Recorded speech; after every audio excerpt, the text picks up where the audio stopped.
এই তোরে খালারা আমার মেয়ে দেখতেছে, ছেলের বয়স হয়ে যাচ্ছে, একটা বিয়ে শাদী দিতে হবে।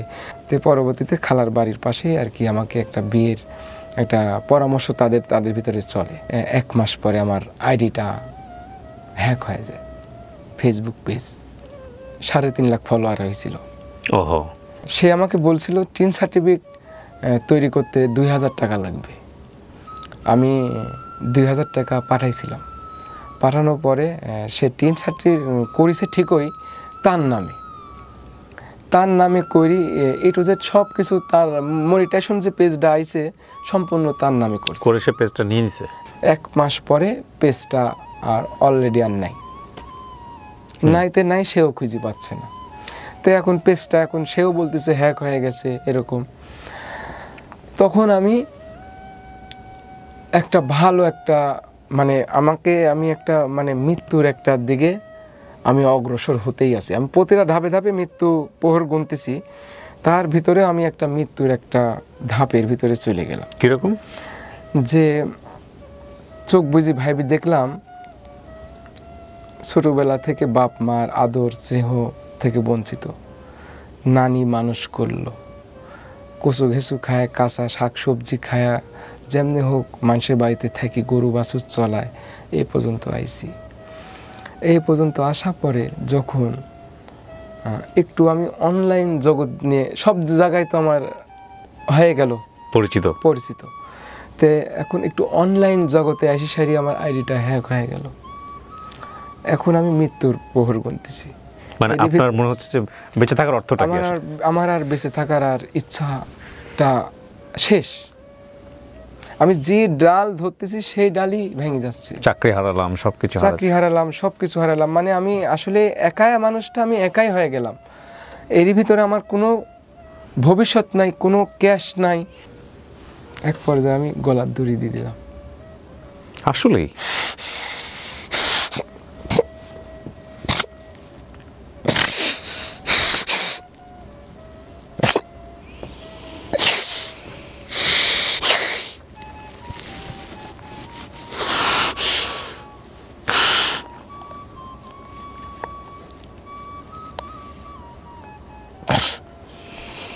আমরা শুধু মানুষদের অল্প কিছু জানি, ভেতরের গল্পটা কি জানি। কত মানুষকে হাসিয়েছে এই কাঁচা সবজি খেয়ে, কচু ঘেঁচু খেয়ে, কিন্তু এটার পেছনের স্টোরিটা কি আমরা জানি? যেটা দেখে আমরা অবাক হই, যেটা দেখে আমরা মিলিয়ন মিলিয়ন মানুষকে চিনেছি, সেটার বিহাইন্ড দ্য স্টোরিটা কি আমরা জানি?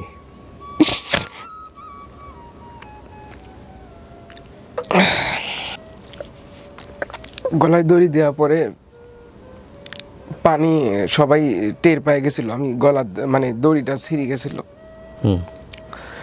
ছিঁড়ে যায় সবাই আর কি পানি চুনি দিয়া পরবর্তীতে স্যালাইন মেলাইন করি আমি আর কি সুস্থ হওয়ার পরে খালারা বলতে লাগলি যে এরিক বিয়ে শাদি দিয়ে আমার বাড়িতে রেখে দিই। তো এরই মধ্যে আমার আইডিটা চলে গেল। এরই মধ্যে ইউটিউবটা ফাইন আগাতে লাগছিল। তো আমি তো 4-5 মাস হলে আর ভিডিও আপলোড করি না, ইউটিউবটা ড্যামেজ হয়ে যায়। একবারে ড্যামেজ হওয়ার পরে এর ভিতরে আমাকে ইউটিউব থেকে একটা প্লে বাটন আমার চাচুর মাধ্যম দিয়ে আমাকে নিয়ে আসি দিছে, আমার মোবাইল নাম্বার দিয়ে। পরবর্তীতে আমাকে আর কি খালা বাড়ির পাশে বিয়ে করা দেয়। বিয়ে করার পরে একটা পুরুষ মানুষের আর একটা লাইফ চলে গেল। অবিবাহিতদের বোঝানো যাবে না। মায়ের বোন খালা আসলে মায়ের মতন হয় না, যদিও মায়ের আদর চেয়েও পাই নাই। অনেকেরই মা বাবা যখন ছেলে সন্তানের আদর করে, আমি তো দেখি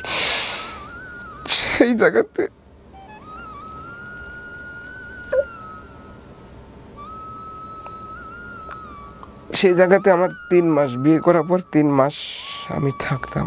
3 মাস খালার বাড়িতে থাকার পরে আমি এই যে মামাতো ভাই দুবাই ছিল, 2 বছর 2.5 বছর দুবাই ছিল। তাকে আমি সব কথা খুলে কই, সে তখন আমাকে বলে যে আমার বাড়িতে একটা ছাবরা ঘর তুলো।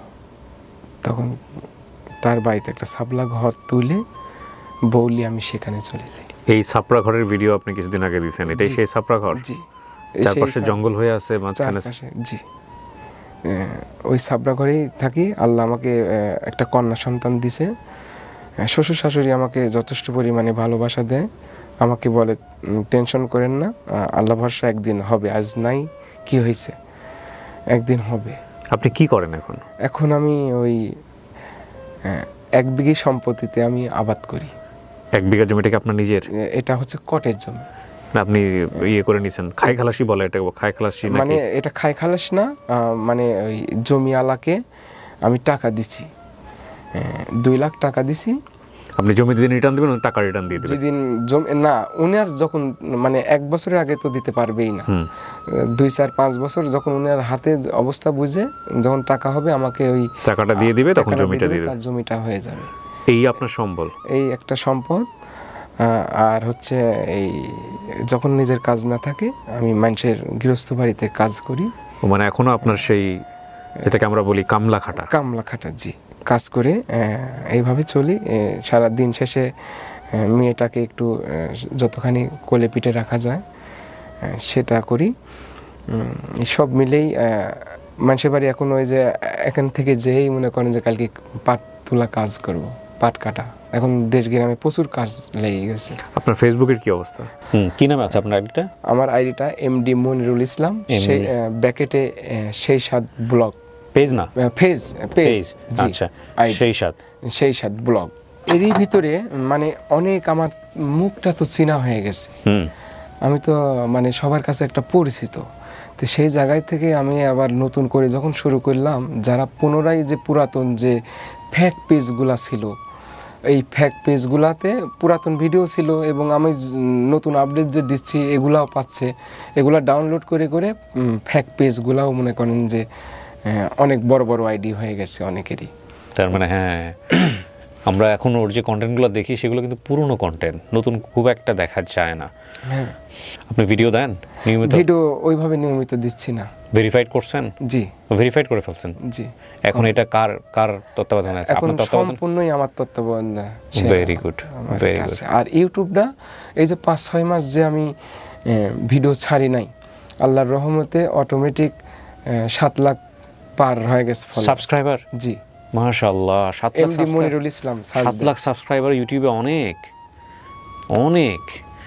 ওটা 7 লাখ পার হয়ে গেছে। তো আপনি কত টাকা পয়সা ইনকাম করতে পারছেন? ইনকাম করতে পারি নাই। ওই যে আমার মাইনাসের জায়গায় থেকে মাইনাস হয়ে থাকার পরে আমি ওই জাস্ট ইউটিউবেই 40,000-45,000 টাকা পাইছিলাম। এই তো, এটা না অনেক সাবস্ক্রাইবার, তো ভেরিফাইড হয়নি কেন এখনো? এটা ভেরিফাই হয়ে গেছে না? জি, এখন ওই আমার একটু ওই আইডিটা একটু ফিউজ হয়ে, আর ওই যে আমার জি স্যার, জি, এমডি মনিরুল ইসলাম। হ্যাঁ জি স্যার, আপনি ওই যে যেটা করলে আপনারা খুঁজে পাবেন @, আমি দিয়ে দিব, এটা আমি স্ক্রিনে দিয়ে দিব, আপনারা দেখবেন, সাবস্ক্রাইব করেন। হ্যাঁ, অনেক জিনিস তো আপনারা সাবস্ক্রাইব করেছেন, ওরটা একটু সাবস্ক্রাইব করেন, এমডি মনিরুল 931, ঠিক আছে? ওখানেই দেখেন স্যার, আমার ইউটিউবে 5 দিন আগে দিয়েছে একটা ভিডিও, 10 দিন আগে। হ্যাঁ, ইউটিউবে একটা লিংক দেওয়া আছে, দেখেন ইউটিউবেই আইডির ভিতরেই দেখেন ফেসবুকের লিংক আছে স্যার। আচ্ছা, ফেসবুকেও লিংক ওখানে পাওয়া যাবে না? জি। তো মনির ভাই, বয়স তো খুব বেশি না, জি স্যার। জীবনটা এভাবে চলে গেল না, এই জীবনের দিকে যখন তাকান পিছন ফিরে তখন খারাপই লাগবে, এটাই স্বাভাবিক। কিন্তু আপনার তখন একটা মেয়ে হয়েছে, হ্যাঁ, মেয়েটার বয়স কত? 5.5 মাস। আপনার ভিটামাটি বলতে গেলে ওই ছাপড়া ঘর? ভিটামাটি নাই, এখন মামার বাড়িতে আশ্রয় নিয়ে আর কি। ওই ছাপড়া ঘরটাও মামার জায়গা? জি, ওটা মামার জায়গা। এখন আমার জায়গা বলতে একবারই ভাষ্যমানে আছি। আচ্ছা, ভাষ্যমানে আছি, এইগুলা করি। আত্মীয় মানে পাড়া প্রতিবেশীও একটু মানে একটু বাজারঘাটেও আমি বেড়াতে পারি না, সবাই চিনে, মানে চিনে বলতে তা বাদে আমাকে একটু দেয় বেশি এমনি। হ্যাঁ, আমার গ্রাম ছাড়া যদি আমি একটু ফাঁকি বের হই, অনেক ভাইজানেরাই অনেকভাবে সম্মান দেয়, কাছে ডেকে নেয়। কিন্তু আমার মহল্লা টুক্কার ভিতরে মানে আমাকে ওই যে কাঁচা তরকারি খাই জন্য খুব একটা পাত্তা দেয় না বা দেখতে পারে না। ওই জায়গাতে একটু আমার মন খারাপ লাগে। সেই জায়গাতে আমি কি করি, আমার জরুরি একটা বাজারে না যায়, না আনার মতন না থাকা পড়লে আমি বাজারে যাই না। আমি হাসি মুখ এটাই দেখাতে চাই এগুলা খায়া, যে আমি পুরাতন চিঠিটাকে আমি ধরে রাখতে চাই, যেটা খেয়ে আমি বেঁচে আছি। এমনও দিন গেছে আমি বৃষ্টি হচ্ছে ঝিমঝিম করে, খেরের পালার তলে, পোয়াল পালার তলে আমি ঢুকে আমি রাত পার করেছি। এমনও দিন গেছে নানি আমাকে একটা বাটি ধরায় রাখিছে, টিনের ছাবড়া দিয়ে পানি পড়তেছে, আমি বাটিটা ধরে রাখিছি, পানি পড়তে পড়তে পড়তে পড়তে পড়তে ওইভাবেই ঘুম পাচ্তেছি, ওইভাবে ঝিমতেছি। এরকম দিনগুলা অ্যাভেলেবল গেছে, প্রচুর কষ্ট করি এই পর্যন্ত আজ আইছি। একটা জাগে যে আমার মেয়েটাকে যেন আমার মতো না হয়, বাপ মা বিহীন যেন বড় না হতে হয়, কারো যেন লাত্তি উষ্টা খেয়ে যেন বড় না হতে হয়। এই জিনিসটাকে আমি বেশিরভাগ সামনের দিকে ফলো করতেছি। আমার মেয়েটা একটা ভালো একটু লেখাপড়া শেখাবো, ভালো পদ্মাশীল করব। অনেক দোয়া, আল্লাহ আপনার ইচ্ছা কবুল করুক। আমাকে জাস্ট একটু বলেন তো আপনি ভিডিওটা কি দিয়ে করেন? আমি ভিডিও ফোন দিয়ে করি স্যার। কি ফোন আপনার? Realme Z10 YouTube. ও, খালি জাস্ট আমি কই যে আমি খালি আমার ফেসটাকে খালি ধরবা, আমি বোঝাই দিই সারি, সে ধরে, ধরার পর 1 মিনিট বা 1.5 মিনিট ভিডিওটা করলাম, খাইলাম, পেটটাও ভরলো। এখন তো আমি বোঝাতে পারতেছি যে আমার পেটে খিদা, আমি খাইলাম। দেখা যাচ্ছে যে আমি 1 মাস পর 25 কেজি চাউলের বস্তা কিনি, ওটা দেখা যাচ্ছে যে আমি যদি নিজে কামাই করে খাচ্ছি, তো দেখা যাচ্ছে যে আমার আধা কেজি চাউল যদি সারাদিনে 1 পোয়া চাউল যদি কম লাগে আমার সংসারে, তাহলে চাউলটা তো আর একটু দীর্ঘ হলো, 1.5 মাস চলে গেল। তাহলে দেখা যায় যে আমার পেটটা ভরলে তো আর আমার খাওয়ার টেনশন নেই। তাই আমার খাওয়াটাও হচ্ছে, একটু আনন্দও দিচ্ছি, চাউলটাও কম লাগতেছে, আমার সংসারে একটু খরচটা কম হচ্ছে, তরকারি একটু কম লাগতেছে। আমার গিন্নি যেটুকা রান্না করে সেটুকা খায়, 2 বার খাচ্ছে, 1 বার খায় বেঁচে গেলে আবার খাচ্ছে। দেখা যায় যে এইভাবে আমি ফাইনভাবে একটা সংসার আমার চলে যাচ্ছে। অন্তত আপনারা ভিডিওতে কি দেখেন? আপনারা ভিডিওতে দেখেন কেউ যে আসলে কাঁচা তরকারি খেয়ে ফাজলামো করতেছে। হ্যাঁ, জীবনকে জানার জন্য একটা মানুষের খুব কাছাকাছি যাওয়া দরকার। আমি হচ্ছে আপনি যদি লেবু খান টক, আমার কাছে স্যার মানে মেন কথা স্যার, সব কিছু অভ্যাসে মনে হয়, আসলে আমি বোঝাতে পারবো না স্যার। আমার কাছে এত স্বাদ লাগে স্যার, লেবু কন, তেঁতুল কন, কল্লি কন, ধুমি কন, শসা কন, মানে কাঁচা যে তরকারিগুলো রান্না করে খাওয়া যায় সেই তরকারি আমার রান্না করা লাগেই না। কিছু কিছু সময় দেখা যাচ্ছে যে আমি যে কৃষিকাজ করতেছি সেই ফলটা আমি করি নাই, আর এক কৃষক করেছে, সে আমাকে ডাক দেয় যে মনির, আমাকে প্রায় 20 জন ডাকি রাখছে। কেউ বলছে যে আমি সৌদি আরব থেকে খেজুর গাছ আনিছি, খেজুর ধরেছে, পাকলেই ডাক দেব। কেউ বলছে যে শাকরোল, কাঁঠালের মতো ছোট ছোট ওই ফলটা রান্না করে খাওয়া যায়, এটার জন্য আমাকে গেল হাটে ডাক দিছে যে আমার জমিতে আসো। অনেকেই তো আমার এখানে একটাই থাকে, আমি তো বলতে পারি না যে আমি পেটের খিদেটা এখনও নিবারণ করি বা আমার বাড়িতে চাউলটা কম লাগে, এটা তো আমি ওপেন করতে পারি না। দেখা যায় যে এটা তো আমার খাওয়া কমপ্লিট হয়ে গেছে, আমি খাইতে পারি, আমার পেটটাও ভরে গেল, বাড়িতে চাউলের অংশটা কম লাগলো, আমি 25 কেজি বস্তা চাউল কিনি। দেখা যাচ্ছে 2 মাস পরে আমার 1 বস্তা 25 কেজি চাউলের বস্তা একটা কিনলে আমার আর 2 মাস কোনো টেনশন নাই। আমি হাবিজাবি খায় আমার পেটটা ভরে গেলে আমার শান্তি, ঠান্ডা।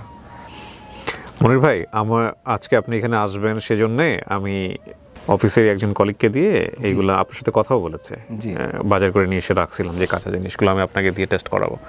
কিন্তু আজকের অনুষ্ঠানে আপনি আমাকে এমন একটা মুডে নিয়ে গেছেন, আমার না আসলে আর এটার ইচ্ছা নাই। না স্যার, ব্যাপার না, আপনি দেন, আমি খেয়ে দেবো, আমার কাছে ব্যাপার ইচ্ছা নাই। আমি আপনাকে বলি, সেটা হচ্ছে আমি যদি এটা এমন হতো, এই গল্পটা আমাকে যদি এরকম ফিল দিত যে এটা একটা আনন্দ জায়গা থেকে হয়েছে, আপনি আসলে পারেন, এই টেস্ট থেকে হয়েছে এবং সেই আনন্দের জায়গাটা আমরাও আনন্দ নিচ্ছি, সেটা নিয়ে আমার কোনো সমস্যা ছিল না। কিন্তু আপনার এই কাঁচা সবজি খাওয়ার গল্প, যে হৃদয় বিদারক গল্প, যে জীবনে একদিন পেটের ক্ষুধায় পেটের ব্যথা অনুভব করেছে, সে হয়তো কিছুটা বুঝতে পারবে, আদারওয়াইজ আজকের এই গল্পটা বোঝা সম্ভব না। ওর মতো কন্টেন্ট ক্রিয়েটর যারা, ওর মতো মানুষ যারা এই ভিডিওগুলো থেকে নিজেদের ভাগ্য পরিবর্তন করার চেষ্টা করেন, যেসব চোর বাটপার এদের কন্টেন্ট চুরি করেন, এদেরকে নিয়ে আমার কোনো বক্তব্য নাই। এই যদি একটু লেখাপড়া জানতো তাহলে হয়তো ওর জীবনটা ওই যে প্রথম যে একটা খেয়ে সেই স্বাদ বলেছিল, ওই একটা ভিডিওতেই চেঞ্জ হয়ে যেত। একটা ভিডিওতে আমি বলছি আপনাদেরকে হয়তো আল্লাহ চেঞ্জ করে দিত, কারণ ওর লেখাপড়াটা জানা ছিল না, যে কারণেই ও আগাতে পারে নাই। ও বারবার ধরা খেয়েছে, ওর পেজটা চুরি হয়ে গেছে, ওর ইউটিউবে সমস্যা হয়েছে, এবং এই সুযোগটা নিয়েছেন কিছু চোর বাটপার বদমাইশ যারা অনলাইনে বিভিন্ন মানুষজনের কন্টেন্ট চুরি করেন, চুরি করে $200-500 কামান। পৃথিবীতে বেঁচে থাকাটাই একটা সম্ভাবনা, বুঝতে পেরেছেন? আপনি সুস্থ আছেন, আল্লাহ আপনাকে এখনও সুস্থ রেখেছে, 2 হাত দিয়েছে, 2 পা দিয়েছে, আপনি এখনও পরিশ্রম করার সামর্থ্য পান। জি স্যার। কুরবানির ভিতরে আমাকে অনেক জায়গা থেকেই গোস্ত দিছিল, ওগুলো আমি খাই নাই। এটা কাঁচা মাংস খাওয়ার জন্য না, তাহলে এটা রান্না করে আমাকে দিচ্ছিল, হ্যাঁ, মানে রান্না করে খাওয়ার জন্য, মানে ওইভাবে দিছে যে এলাকার পাড়া প্রতিবেশী কুরবানি দিতে পারি নাই বা মামার বাড়িতে খান নাই কেন? খাবেন তো অবশ্যই। এটা আমি আবার বুদ্ধি করে, আমি তো পরিশ্রম করতে পারি, সো আপনি এগুলো মানুষকে দিয়ে দিয়েছেন। এগুলো আবার যেগুলা বাড়ি পুরাইছি, যারা বৃদ্ধ অচল, এগুলো আমি আবার দিয়ে দিছি। আমি দেখেন, আমি একটা জিনিস বুঝি, মানুষের বেঁচে থাকতে না অনেক কিছুর প্রয়োজন হয় না। আপনি ধরেন আজকে অঢেল সম্পত্তির মালিক হলেন, কিন্তু আল্লাহ আপনাকে এমন একটা অসুখ দিয়ে দিল, জি স্যার, তাই না? এটাও তো একটা কথা। আপনার ঘরে বাচ্চা আছে এবং আপনার জীবনে আল্লাহ বেঁচে থাকার জন্য উপযুক্ত সময়ে কিন্তু একটা সিদ্ধান্ত দিয়ে দিয়েছে আপনাকে বেঁচে থাকতে হবে, এবং শত কষ্টের মাঝে হয়তো একটা সম্ভাবনা সামনে নিশ্চয়ই আল্লাহ তার করাই দিবে। ঠিক আছে, এই হচ্ছে বিষয়, এবং কখনোই হতাশ হওয়া যাবে না। তো প্রিয় দর্শক এবং শ্রোতা, আজকে মনির ভাইয়ের গল্প আমাদেরকে শুধু একটা জিনিসই শেখালো, সেটা হলো ওই যে একটা গুরুজনের একটা কথা বলে না, যে মুদ্রার এ পিঠ এবং ও পিঠ। যারা ওর এই করলা খাওয়া, লেবু খাওয়া বা অন্যান্য যে বিষয়গুলো আছে এগুলো চাবানো দেখে আপনাদের মনে হতো যে ও আসলে ফান করতেছে, ডেফিনেটলি এটা একটা বিশেষ কোয়ালিটি, কিন্তু এই কোয়ালিটির জন্মটা কিভাবে হয়েছে সেটা যদি আজকের এই অনুষ্ঠান অনুভব করে থাকেন, তাহলে আমরা বুঝবো যে না, আমরা আসলে যা পোট্রে করতে চেয়েছি তা আমরা পোট্রে করতে পেরেছি। মনির ভাই অনেক ভালো থাকেন, আপনি তো নাটোরে ফিরে যাবেন, কালকে আবার সেই মাঠে গিয়ে কাজ করতে হবে। স্যার, ওই যে আপনি কি আনছেন একটু খাই আপনি। না, আমি যাচ্ছিলাম না, একটু টেলিফোন করেন। হ্যাঁ, না সমস্যা নেই, আপনাকে আমি ইজিলি একটু খাওয়াই দেখাই দিয়ে যাই। স্যার, আমি জানি আপনি পারবেন। না, আমার খাইতে ইচ্ছা হবে না স্যার, আপনি দেখেন আমার খাওয়া, আপনি খুশি মনে দেখাতে চাইলে আমি নিয়ে আসতে পারি, বাট আমার আসলে এমন গল্প, জি, এটা হচ্ছে করলা। স্যার আমার খাওয়া আজকে দেখবে, এটি হচ্ছে কল্লি, গ্রামে বলে, শহরে করলা। হ্যাঁ, কল্লি, তিতো উস্তাও বলে। এটা লেবু, কত লেবু, কয়দিন আগে লেবু খেলাম, কোনো ব্যাপার না আমার কাছে। মরিচ, এটা হচ্ছে কুড়িকচু না স্যার, এটা আমার খুব পছন্দের একটা সবজি। আমি কালকে রাতে কুড়িকচি ভর্তা দিয়েই আর কি আমি সেই কুড়িকচু ভর্তাটা এগুলো খুব ভালো লাগে আমার কাছে, কুড়িকচু খুব পছন্দের, খুব ভালো লাগে। স্যার শুরু করি তাহলে? জি বিসমিল্লাহ। জি স্যার, বিসমিল্লাহ বিসমিল্লাহ।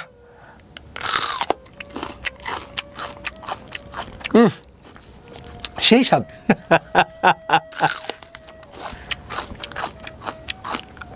কি সুন্দর স্বাদ লাগছে, এত স্বাদ কে?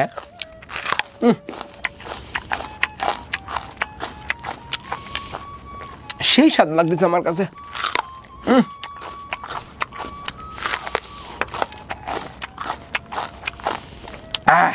কি সুন্দর স্বাদ লাগতেছে আমার কাছে, এত স্বাদ লাগতেছে কে দাদা?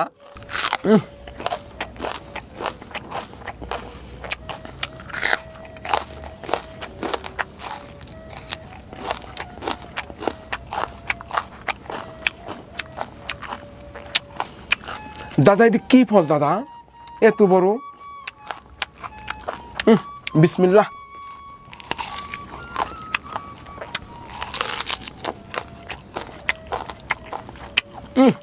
সেই স্বাদ, কি স্বাদ লাগতেছে আমার কাছে, এত স্বাদ লাগতেছে কে দাদা এই ফল?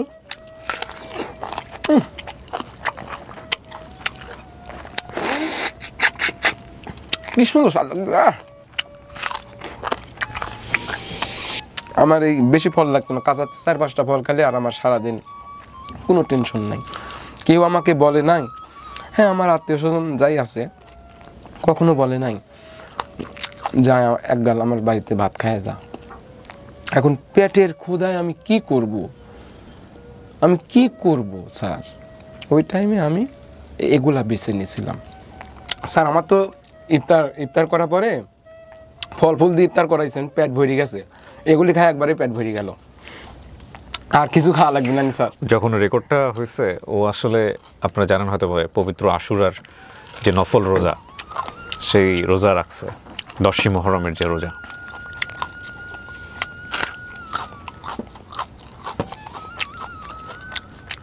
ভাতের থেকে এসব খাবার আমার খুব পছন্দ। আপনার সাথে আজকের এই ভিডিও দেখে যদি কেউ যোগাযোগ করতে চায়, আপনার যোগাযোগ করার কোনো পদ্ধতি আছে আপনার সঙ্গে? দেশ থেকে, দেশের বাইরে থেকে যদি কেউ কথা বলতে চায়? জি স্যার। এতে আপনার কোনো আপত্তি নাই আপনার ফোন নাম্বার দিয়ে দিলে? না স্যার। আমি ওর ফোন নাম্বারটা দিয়ে দিচ্ছি, যদি কেউ ওর সঙ্গে সরাসরি কথা বলতে চান, হ্যাঁ কথা বলতে পারেন। শুধু কথা বলার জন্যই, ও কিন্তু আমার এখানে অনুষ্ঠানে সাহায্য চাওয়ার জন্য আসে নাই। আমি একদম একটা কথা আপনাদেরকে বলি, এবং কোনো পরিকল্পনাও ছিল না। আমার কাছে মনে হলো অনেকে হয়তো যোগাযোগ করতে চাইতে পারেন, আমি ওর নাম্বারটা আপনাদেরকে দিয়ে দিচ্ছি ভিডিওর কোনাতে, আপনারা দেখে নেবেন। আপনি নাম্বারটা একটু বলেন, মুখে বলেন যে নাম্বারটাতে ফোন দিলে আপনাকে পাওয়া যাবে। এখানে কিন্তু অনেক ভালো মানুষ আছে, অনেক খারাপ মানুষ আছে, ফোন করে বিরক্ত করতে পারে। জি স্যার। হ্যাঁ, একটু সতর্ক থাকতে হবে, ঠিক আছে? জি স্যার। নাম্বারটা একটু বলেন। 010119109000914। এই নাম্বারে আপনাকে ফোন দিলে পাওয়া যাবে? জি স্যার। ওকে। আমার মেন হচ্ছে ঘর বাড়ি নাই, তো ওইভাবে আমি ঠিকানা স্যার আসলে দিই না। তা বাদে স্যার আপনি বললেন, আমি দিলাম। আর ওই মা বোন সবারই ঘর বাড়িতে আছে, অনেকখানি সারাদিন কাজকাম করে খেতে হয়, পরিশ্রম করতে হয়। সেই জায়গাতে অনেকেই আমার ঠিকানাটা ওইভাবে জানে না। আপনি বলি দেন, কোনো ব্যাপার না স্যার। না, আমি ঠিকানা বললাম না, আমি নাম্বারটা বলে দিলাম। যদি কোনো প্রবাসী ভাই ব্রাদার বা অনেকেই থাকে হয়তো আপনার সঙ্গে যোগাযোগ করতে, আমাকে প্রচুর মেইল করে, আমি গেস্টদের পরে আমি আসলে ওইভাবে মেলের রিপ্লাইও দেওয়ার সুযোগ থাকে না আমার। তো এই নাম্বারটা ওর নাম্বার, আপনারা যদি কেউ ওর সাথে কথা বলতে চান। বাট আপনাদের প্রতি আমার একটা বিনীত রিকোয়েস্ট আজকের এই এপিসোডটা দেখার পরে, সেটা হচ্ছে প্লিজ যারা অসৎ উদ্দেশ্যে ওর সাথে যোগাযোগ করবেন বা করার চেষ্টা করবে, তাদেরকে বলবো যে দুনিয়াতে মানুষ হিসেবে আসছেন আপনারা, ঠিক আছে? ওর কিন্তু অনেক বড় একটা ক্ষতি হয়ে গেছে। বিশেষ করে একটা সম্ভাবনা তৈরি হওয়ার পরে সেখানে থেকে ওটা হারা গেলেও সুইসাইড করার মতো মানুষ পরিকল্পনা কখন চলে যায়। তো ওর একটা সম্ভাবনা নষ্ট হয়ে গেছে। এই সম্ভাবনাটুকু যেন এই নাম্বারটা দেওয়ার পরে যেন আবার নতুন করে নষ্ট না হয়, এটা একটা বিশেষ অনুরোধ থাকলো আপনাদের প্রতি, প্লিজ। আর খাইতে হবে না, রেখে দেন। আমি আসলে দেখতে চাই নাই। প্রথম পর্যায়ে আগ্রহ ছিল, কিন্তু আপনার এই গল্প শোনার প্রতি আমার এটার কোনো ইচ্ছা হয় নাই।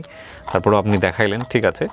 শেষ বেলায় একটা কথাই বলতে চাই, সেটা হচ্ছে যে একজনের বাবা মা নেয় বলেই যে অনেকের কাছে অদামি হয়ে থাকে, সেটা ঘৃণা করা যাবে না। এক কথাই যদি কিছু সাহায্য দিয়ে যদি তাকে উঠাই নিতে হবে, আর না হলে ঘৃণা করা যাবে না, কুনজরে তাকানো যাবে না।